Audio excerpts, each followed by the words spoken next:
Airbnb used to be my go-to to secure accommodations before any trip. Not anymore. And in today's video, I'll run through several reasons why you may want to think twice before booking your accommodations on Airbnb, particularly in Mexico.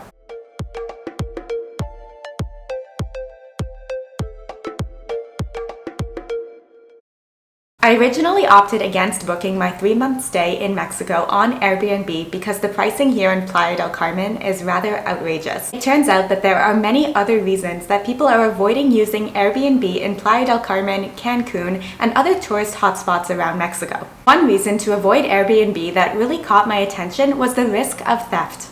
As with most tourist hotspots, theft can be a big problem in Playa del Carmen, and Airbnb properties are an easy target. You can see online when the property is booked, for how long it's booked, and even make assumptions about when the next guest is arriving. Vacationers will likely have all of their electronics and their valuables in the room, while also being away from the room for the majority of the day and night.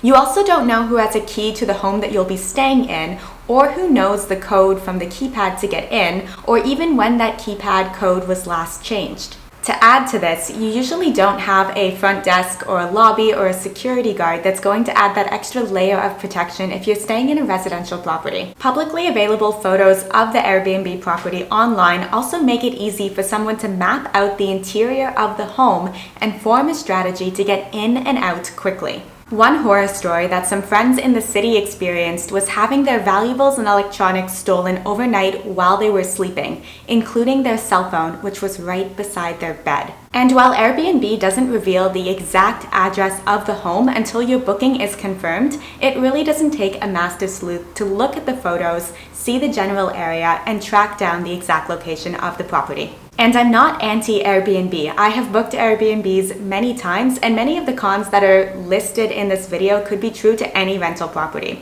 I'm simply summarizing the things that I've learned over the past few weeks that I didn't previously think about. Let us know down in the comments if you are someone that is a big yes or a no when it comes to booking Airbnb for your own stays. Another point to consider is that an Airbnb rental may be operating illegally, in which case you probably don't want to be associated with it. In Playa del Carmen, quite a few of the Airbnb properties are owned or rented out by foreigners who may or may not be following the rules to operate in Mexico, reporting their income for taxation, or even living in the country. The government has been cracking down on this, and having your stay canceled before you arrive or mid-stay because the host hasn't been following the rules is another risk that you'll need to consider. And this brings me right into the next point, which is the risk of cancellation in general. Hosts are penalized for canceling upcoming stays in various ways, both from the Airbnb platform as well as from the guests that have had their stay canceled and end up leaving bad reviews, which is going to affect future bookings. So it's really not that common or favorable for a host to cancel a stay, but they will do so if there are circumstances outside of their control. And it's much more likely that you'll have your stay canceled due to a broken AC unit, water leak, or some other issue when it's an independent property in comparison to renting from an apartment building or a larger hotel business where they could simply change your room. To build on the risk of cancellation, something else to think about is just the uncertainty in general when it comes to booking an Airbnb. I never feel fully at ease with my stay until I have actually found the key,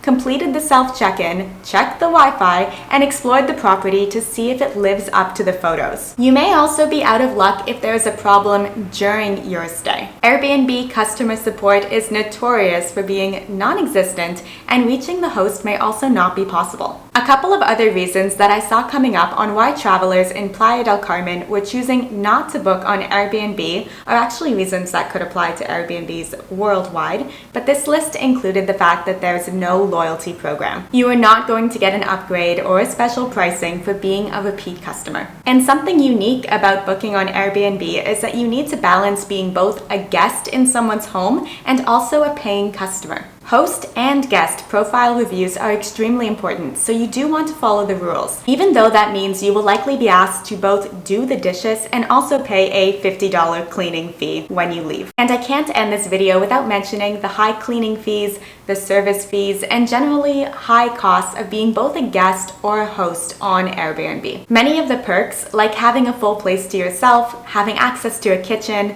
discounted weekly or monthly stays, or funky places with more character than a hotel room, can be found elsewhere, maybe even with fewer cons than renting on Airbnb and at a cheaper price. If you are up to date on the border crackdown for long-stay travelers in Mexico, you likely want to have proof of your accommodations ready to show the immigration officer on arrival. Which is why in my next video, I'll be running through some of the alternatives I found to Airbnb, as well as exactly what I did to secure my apartment here in Playa del Carmen prior to arriving in the city. Until then, safe travels, and I'll see you soon. Bye. And that story about my friends that had their place broken into and their items stolen while they were sleeping really freaked me out and had me up at 2 a.m. double checking that the balcony door was locked as well as the front door. And I even went so far to look under my bed and in all of the cupboards or any areas that could possibly hide a person.